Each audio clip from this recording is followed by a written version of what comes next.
Okay, here we go. And good morning and welcome to Recovery Inspired Hope. I am so excited this morning because I have my great friend Emily Rodriguez all the way from New Jersey. She has an amazing ministry, an amazing recovery ministry. She is just the epitome of a walking vessel fit for use of God. She has just glowing with the Holy Spirit all over her. And I'm so excited for you guys to get to learn about her today. And we get to learn a little bit about New Jersey recovery. She also has a beautiful ministry to help homeless people. And she just has such a beautiful heart. And I'm so excited for us to find out about her story and a little bit about the things that she does in New Jersey and what that's like. So, Emily, hello. Hello, I'm so happy to be here today. Thank you so much for asking me to come on and talk to your people. I'm always looking for opportunities to share hope and my story, and hopefully we can inspire some people today. Absolutely, absolutely. So, Emily, tell us a little bit about when is your sober date? Okay, so fun fact. So recovery, right, is like different for everybody, and everybody's journey is different. And I think we have to continue to do a really good job of not putting it in a box, right? And so for so long, I would obsess about dates. And for some people it's like life, right? Like your date is your life and you like rock that date. And I think what happened was when we'll get to my story, right? But what happened was is I have one date, but it's not my sober date. So my date is March 21st, 2007. And that date is the date that I surrendered to God. It was the day that I came off the street. I finally entered recovery, which we'll talk about too, the process of recovery and what that is. Um, but I had some slip ups in the midst of that. But there was a drastic change from March 21st, 2007. Um, but my sober, like I've been completely abstinent for 6 years. So you can see that that's a different time frame, right? So from 2007, it's like over 10 years, but for the last 6 years, I've been completely abstinent, and I don't have an actual date. The moment I looked at the pregnancy test was when everything ended for me. Cigarettes, alcohol, completely abstinent from that moment. So I don't know exactly what date that was. I tried to, I don't have the day, but I'm thinking it was like the summer of 2014.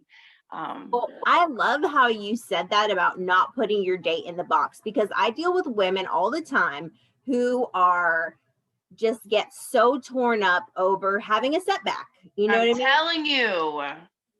And it's like, and I try to tell them, like, you didn't lose this Right. time No, no. or the wisdom or the knowledge or the hard work that you put in, you Yes. know. But I'm really interested. I love what you were talking about in 2007. It was almost like you went through some kind of like major deliverance. So Yeah. what happened? So prior to that date, I was struggling with heroin addiction, crack cocaine addiction. I was a prostitute on the street. I was running with gangs. I was committing crimes. I mean, I was like the walking dead. I was barely existing. I wasn't the type of homeless person that would shower. I wasn't the type of homeless person that had a bag. I wasn't the type of homeless person that went into the shelter at night because they had a curfew. And once you went in, you couldn't leave out. And girl, I needed to run all night.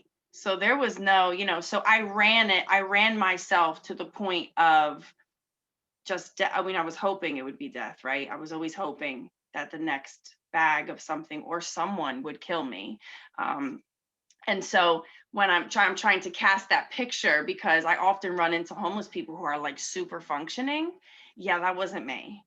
I would acquire clean clothes as I would, come into other people's homes or places that I would make money, or, I would just say, hey, can I take that? Can I take that? And so I went through 15 different rehabs, 15 different inpatient, outpatient, medication assisted treatment MAT programs. I went to jail all the time. I was state committed to mental institutions. I was voluntarily committing myself to mental institutions. They had me diagnosed as dual diagnosed, which was addiction, SUD, substance abuse disorder, and also bipolar. I'm not bipolar. Unfortunately, because of trauma and because of what I was displaying, unfortunately. And even so, I think we're doing better now. But back then it was like, well, you must be mentally ill if you're running around like this. No, I wasn't. So they would dope me up on meds that I shouldn't have been on, psychotropic drugs, and I would come out worse than when I went in, and so 15 different interventions, and it was a morning. And I'm coming up on the date, and it's very interesting. We're having so much snow because there was snow on the ground. And I remember coming out of, and I always say it like this because it's the only way that I could like really express it visually. It reminded me of like a wet alley cat, like dragging itself out of like the darkness. I was coming out of a really drug infested dark neighborhood. I had been maced in my face a couple of days prior. Someone wanted me to come with them, and I didn't want to go. And he went in his truck and got bear mace. That's like a can of mace like this big. You could take a bear down. So I was like recuperating from that. I had no coat on. I had no undergarments on. I had a large, oversized white bodega t-shirt. I had on, I don't even know what pants I had on. I had no socks on. I had men's Adidas white dirty sneakers on. I mean, my hair was cut to my scalp. If you can see, my hair is super crazy long. That's usually how it looks. But my hair very quickly became matted to my scalp. It was like a rat's nest. And I had encountered someone who, helped me cut it, but like we chopped it. So the condition in which I was pulling myself out of this neighborhood this morning, I remember just woke up, and I'm sure I didn't sleep, but I'd probably been up for like 2 weeks. And I remember coming out, and like life was happening. And it was interesting because often when the sun would come up and the birds would chirp, I would be so irritated because I was a child of the darkness. I didn't like light. I didn't want people to see me. I used to pick my face so bad. My face was covered in like lesions and sores. I have some scars still. And I remember the sun was coming up and it was cloudy, and there was school buses, and I remember walking down this one street, and there was like little kids, and there was a mother, and I don't know, I mean, all I can tell you is what I think I looked like. But when a mother pulls their child away from you, you have to think like, when was the last time I looked at myself in the mirror? Because I'm smiling like I'm smiling at this child, and then she pulled her kid like, no, don't entertain that. And I was like, so it was almost like I was waking up, even though I hadn't slept, right? So I was like waking up, and I remember people were getting in their cars to go to work, and I was hearing the city wake up. And I looked up at the sky, and it was almost like I saw the sun for the first time. It was so strange. And it was like veering behind these clouds. And in this moment, at this time in my life, I can tell you, I felt like the Lord was speaking to me, like God was doing something. And so as the sun was coming from behind the clouds, I just was done. I had nowhere to go. I was so tired. And we're talking, I had done this. We're talking 15 different times. So like I've been doing this for a hot minute, right? And I remember like taking out my drugs and throwing my drugs, and I had my crack pipe underneath my breast. I used to slip it under there, and I remember like pulling it out and just smashing it. And that's something I would never do. Why would, and in that moment, something broke in me. Something broke. And I looked up, and I love this. And I know it's probably just me geeking out on my story, but I love this because I was standing in front of the hospital that I was born in. And so I was like, wow, what an amazing story that I walked into the hospital on the first day of surrendering to God, and I was almost like, it was like I was being reborn in that Yes. moment. And I was like, wow, how amazing is that? And so I walked in and I asked them, can I use the phone? They wanted me to see a doctor. I'm screaming and cussing everybody out. I don't want to see any doctors. They're just going to put me on meds. Just please let me call home. And eventually the security guard let me call home, and they had me in Teen Challenge actually that next morning. So that must have been March 20th. So March 21st was the next morning. And that was when I received Jesus as my Lord and Savior. Yeah. That is so amazing. I had a very similar kind of story. Like I can totally relate to like everything that you were saying. And I do not think for 1 second that it was a coincidence that you walked into that hospital. I mean, Oh, and wait, and here's the crazy part is that like I'm from Trenton, New Jersey, and Trenton's like really not big. It's not small, but it's not big. It's not like New York City, right? So all day I would be on foot, north, south, east, west, north, south, east, west. I mean, I would walk miles. So just for the fact that I was in that area at that time, there's so much significance there, you know? So yeah, I feel like that was when like my regeneration with God it just was beginning, it just started. Yeah. you went through Teen Challenge, and I've heard some great things about that program. Um, what was that like? So prior to me entering Teen Challenge, I really I was never serious about treatment. I mean, I would go in and I would think, yeah, I have to be really honest with you. Probably after the first two times, I just started using the programs as vacations because I realized I wasn't getting it. Like, I had so much hope probably the first time I went. I can't completely remember the first time, but I had so much hope and they were giving me so much hope, and I was like, I'm going to do this and I'm going to make my meetings. And like unfortunately for me back in 2007, the rooms were really not what they are now. And so they were very judgy. All the men wanted to do was sleep with me. The women were very catty. No one ever answered the phone. I couldn't get a sponsor, and that was all that there was back then. There's so many pathways now, right? But back then it was like meetings. That's it, And after a while, I just started using programs as like a little nap, a little vacay, a little let me detox so I can go out and start getting high again, because we stay out there and like we don't even get high anymore. We're just getting high to get well and function, if you can even call that functioning.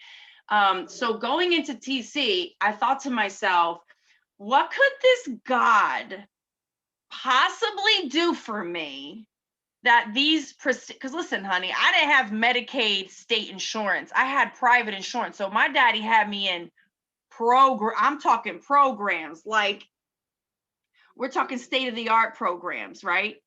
And there was really no excuse.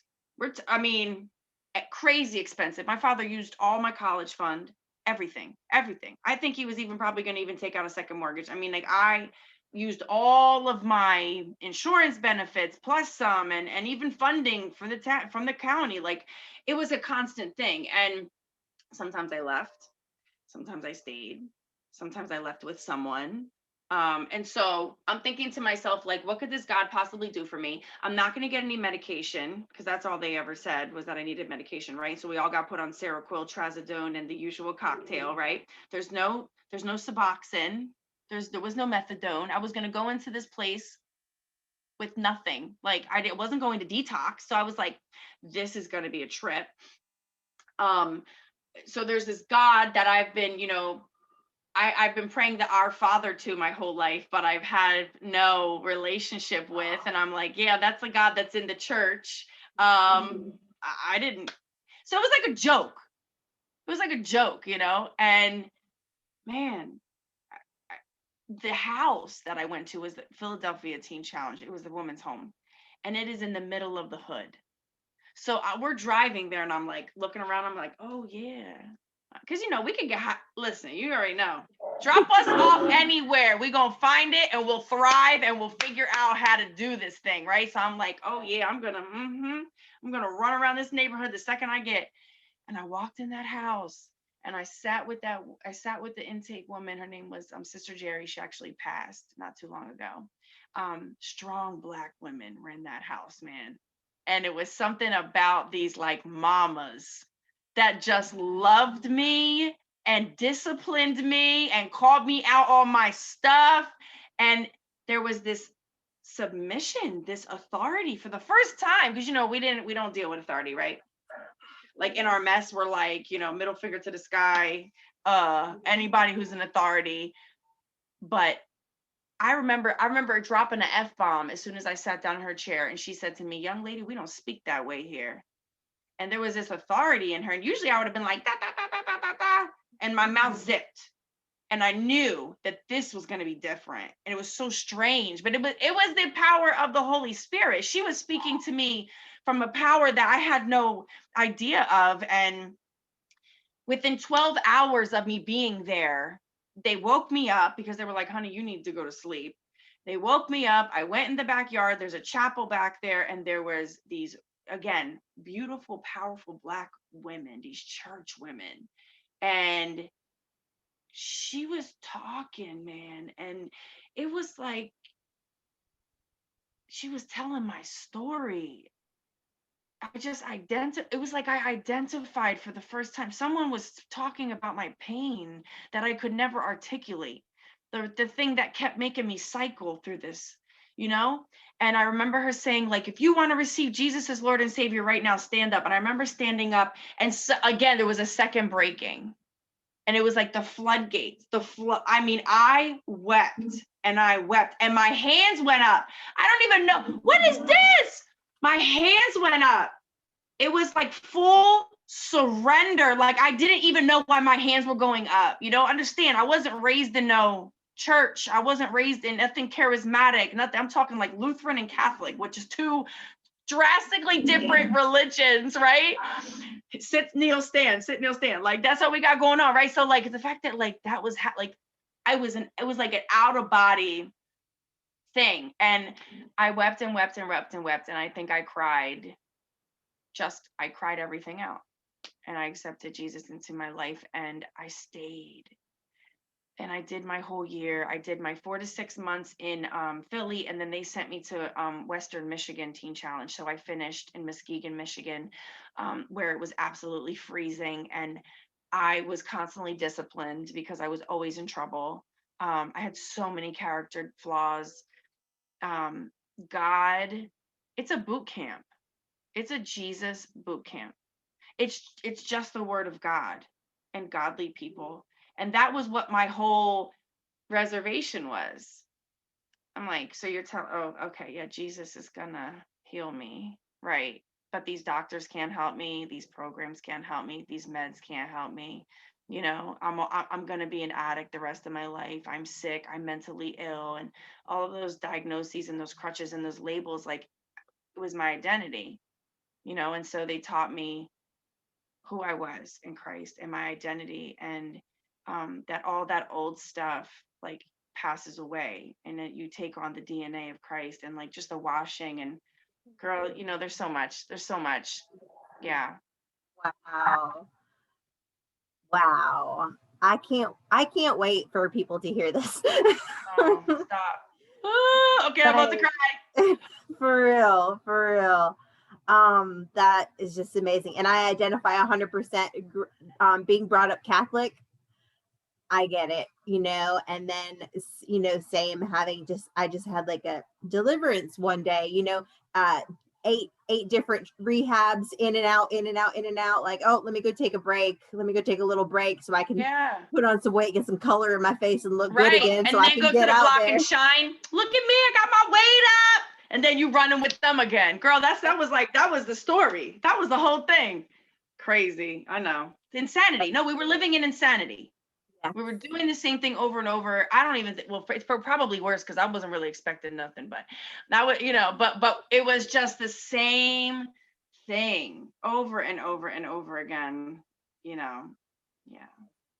So tell me about some stuff that like your life today, the things that you are doing in giving back and in your amazing recovery ministry. Yeah. So, oh my goodness.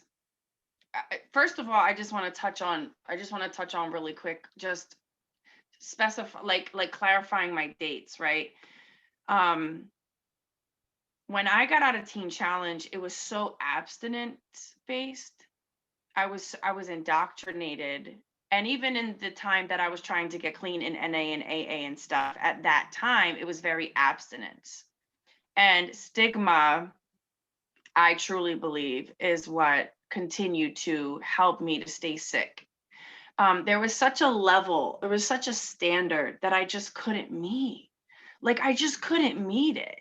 And even with MAT programs, I didn't have the support that was explaining to me that there was really nothing wrong if I did this the proper way. I was just getting medicated. I was just given pills. There was no therapeutic environment around it. It was like I remember going to, and I'm getting off topic, but I can't help it right now.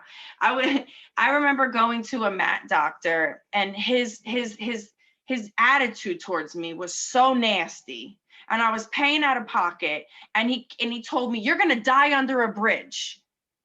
Like, I get it, but do you think that helped me? I was like 18 years old. Yeah, I was 18 years old, and he was prescribing me Suboxone, and he gave me the Suboxone, and then his pep talk was, "You're going to die under a bridge if I don't stop." Like, I get it. I'm not saying I don't get it, right? Because it's valid. I probably, I was getting high under bridges, but that did not help me. That made me like, I didn't feel loved and supported. And then he like wrote me a script. There you go take your Suboxone, which I abused, right? I'm such an advocate for progressive recovery today. I'm such an advocate. I always say this, James. Right now, there are people dying, man. As we speak, as me and you are having this conversation, there are people, so many people overdosing and dying. And not only are they overdosing and dying, but some of them, and a good percentage of them, are overdosing and dying because of the stigma of needing to be on a medication to stay clean, because people are telling them that they're not clean. Who are you to tell anyone if a medication that has a level of synthetic narcotic or whatever causes you to be able to function and have a job and be a mother and go to church and pay your bills and do everything you need to do? Who are you to say that that's not quality of life? So we would rather say it's better for you to die, because you can't mentally get to the point or spiritually get to the point where you have fully surrendered. So don't go on that drug. You know what I mean? Don't like that bridge, that gap, the bridge of treatment where it's like fully based abstinence versus death. I just People misconstrue the idea of addiction and dependence, right? Like, right. you are not, when you are in a medicated assisted treatment program, which is a full whole body, full support Come program, on. right? Yes. You are not addicted to your medication. No. And but then they would argue, well, if you don't have it, you're going to go through physical withdrawal. Okay, but there's a lot of other, so it's okay. So it's okay if you have a back surgery and they give you Percocet and you get sick off of your Percocet. If you don't have your Percocet, you're going through withdrawal. But because I'm an addict and I need something that may make me withdraw, if I don't have it, then the stigma's on me, but the stigma's not on you because you don't have the brain disorder or whatever we have, right? Because there's many, we can talk about that too, but we don't have time. Disease, disorder, trauma, whatever. We don't have time. Right. But because we have two different reasons why we're taking it, I'm the one that has to die. And so when I talk about my date, March 21st is when I surrendered to God. But when I came out of Teen Challenge, I had like 2 years I was backslidden. And I didn't go back to heroin, and I didn't go back to crack, and I didn't go back to the street, but I was drinking and I was smoking weed, and I went to school, and I had 2 jobs, and I bought a house, but I was still spiritually not where I should be. Do I sit here and tell you that I wasn't in recovery? I mean, recovery is like, we're working on ourselves, we're working on ourselves. So can I really sit here and say that I was in recovery? I don't really know. And there is a difference between sobriety and recovery. So like in that moment, I was trying to, enter into a recovery community, because when I came out, no one was making any noise. And that's why this is so important for me to be with you right now, and for us to get loud for our community, because people need to see us. They need to see, they need to humanize people like us. They need to know that there's like a bunch of us walking around and we're pretending like we're normies, but we're not normies. There's nothing normie about us, and we have to be proud, that neither one of us look like what we've been through. Like, this is so important. No one was doing that in 2007. And if they were underground, because I don't know where the heck they were. Right. It was very, yes, like hush, hush, like quiet, Hush, like nobody talks about being in recovery. Like, how do we know that recovery is possible if nobody's telling us? No one's talking about it, or even having events or anything. So I remember going to a recovery event, and I remember saying, I've been clean off of heroin and crack for 2 years, but then they found out I'm smoking weed, and I was so demonized. And I was like, dude, do you know who I am on heroin and crack? Right. Do you know? I wish somebody took a picture of me that day I went in that hospital, Jamie. Like, and you're telling me that I'm not in my process? Am I telling you I was doing the right thing? No, I wasn't.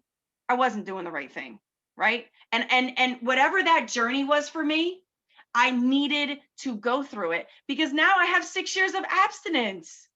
So not everybody, and God bless you if you're watching this and you got clean and sober your first rehab and you're still pushing today. You're a freaking miracle, but we're all miracles.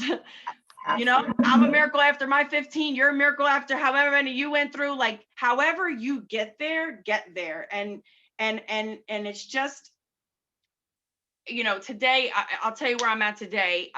Today I'm a recovery coach. I'm a life coach. I'm a CEO of my own virtual global coaching company called Living Proof Coaching Services, LLC. Please look it up on Facebook. You can friend me, Emily Rodriguez, parentheses, recovery coach, because I would love you guys to follow me and become my friend. Every single day I put up all things recovery related posts and inspirational stuff. And like, we all come from so many different things. So I would love that. I love people so much. I'll put the link in the when I post it on Facebook. I'll put all the links in, so everybody can know how to get a hold of you. Yeah, I would love that. But I'm definitely called to women. I would like to have a male track in the future, but I'm still vetting.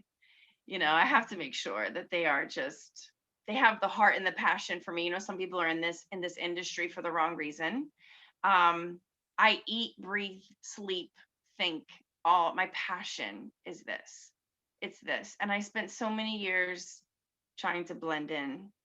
Like, during that time that I was smoking weed and drinking, I didn't want anybody to know that I was a heroin addict before. I didn't want anybody to know that I was a crack addict, that I was a prostitute. I didn't want anybody to know that I had a nursing job. Do you think I was passing medications? Like, if narcotics went missing or something happened, who did I think they were going to look at? So stigma, the self-stigma, that self-stigma that we internalize because of stereotypes. Oh my God, so destructive. And then there's people that are waiting for me, because there's people that you can reach that I can't reach. There's people that I can reach that you can't reach. And there's people that are coming up behind me, and they're looking for someone to tell their story. They're looking for someone to identify with. And I'm in society blending in. And their healing could be directly connected with my obedience to God in telling my story and telling my testimony. And so, like, right now, I'm talking wherever I can. And I'm like, if I can just reach one, if I can tell one person, don't be ashamed of what you've been through. Don't let guilt hold you back. Don't let anybody tell you, because of what you've done and what you've been through, that you're not worthy. Like, You can do and be. Jamie, I never thought that I would be able to be a mother. I never wanted children, let alone a little girl.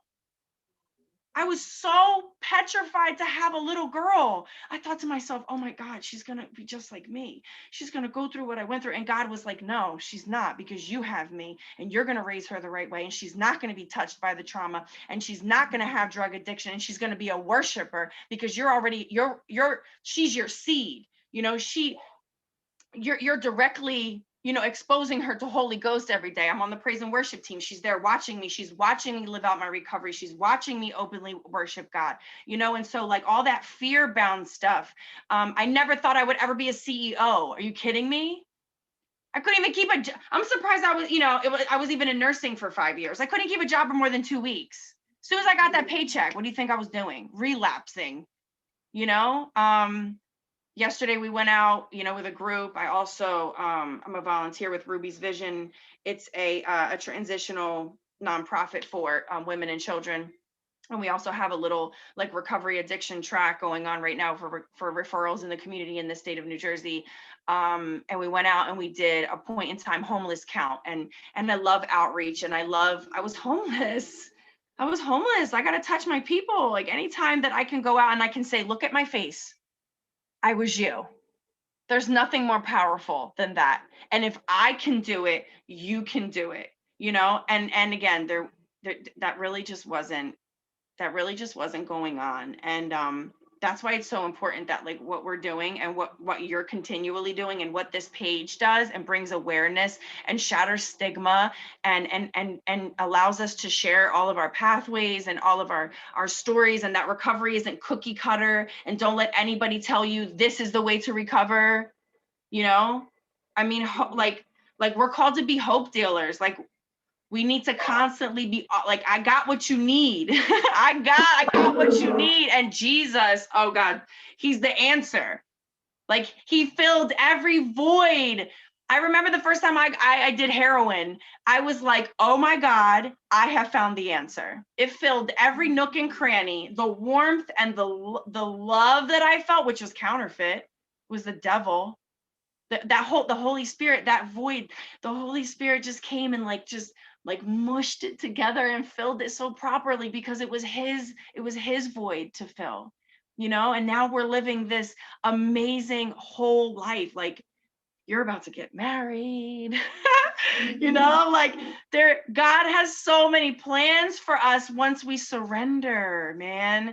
And I'm thinking to myself, like, the sky is the limit. The more that I step out, the more that I speak, I just want to speak all around the world. Like, I just want to coach as many people as I can, bring as many people on as I can as coaches, change the world one person at a time, help people find out what they're passionate about, learn to live again, learn to accept life on life terms, realize that you don't have to use no matter what, deal, because life sucks. Like it still sucks, and I know they say it doesn't get better, but we do.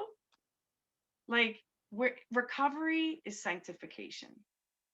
That's how I explain it. Recovery is sanctification. It's a constant evolving. It's a process. You never arrive. We can never sit here and say, I'm a recovered addict. No, you're not. You're not. Because at any moment we disconnect from our higher power, where do you think we're going? Because our sin just looks different than others. Some people are compulsive liars. Some people are shoplifters. Some people are fornicators. Some people are adulterers, whatever they are, but we're addicts without Jesus. And all those sins are the same. Like our sin we act it out differently, and he's just so gracious to wash us and to give us this new life. I mean, girl, I could talk all day. You've been such a blessing here. So Thank you so much. Thank you so much. This was great. Yeah. We definitely have to do it again. We'll have to have a part Yes, 2 in the future. Because we can clearly we can talk. We can talk all day long. Yeah, we could. No, we totally could, because God is just so good. He's so good. And he orchestrated this. This is such a divine, I've never met you. Were you in Georgia? Athens. Right. So we've never met. I feel like we're sisters. We are, We have the same daddy, Jesus. You know what I mean? Like he's orchestrated this. He's connected us in the spirit. We're fighting the same war together, and I'm super grateful to be on your page and to link arms with you in the spirit. I pray for you, you pray for me. We support each other as we should, right? I mean, when you win, I win, you know. So I'm really grateful. I'm so glad we were able to connect today. Yes. Everybody, Emily Rodriguez. I'm going to make sure that I put all her links on the page so that you can get in touch with her and her services and just follow the amazing things that she's doing and be inspired by her.